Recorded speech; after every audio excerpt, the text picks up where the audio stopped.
And speaking of plane crashes, on Christmas Day, an Azerbaijani Airlines plane crashed in Kazakhstan. 38 people were killed.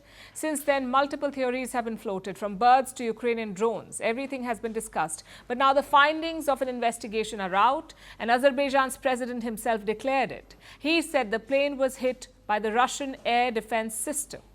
Basically, he's blamed Moscow for the crash, and he wants punishment for those responsible. And what is Russia's response? It has not admitted guilt, but President Putin has apologized to Baku nonetheless. So what's the apology for? And what happens next? Here's our report.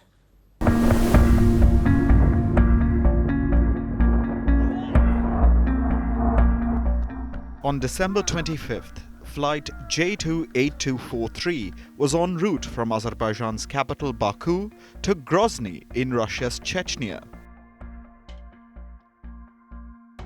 It faced some problems soon after takeoff. The Azerbaijan Airlines plane was forced to divert.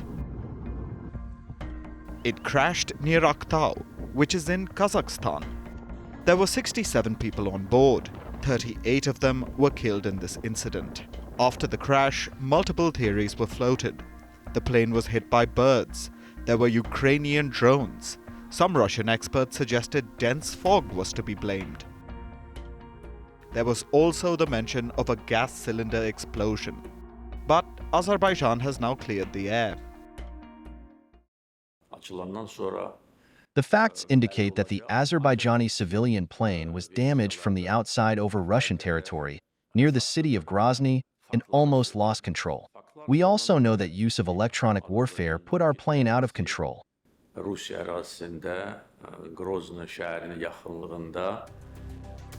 Azerbaijan has now blamed Russia for the plane accident. It says the plane came under fire. Reports suggest that the plane's GPS was affected by electronic jamming. Then it was damaged by Russian air defense systems. So Baku wants Moscow to come clean. But Russia is yet to do that. On Saturday, Russian President Vladimir Putin dialed his Azerbaijani counterpart. He apologized for the plane crash, but he stopped short of accepting blame. There was another call on Sunday, but the details of that aren't out yet. What we do know is that President Aliyev has 3 demands.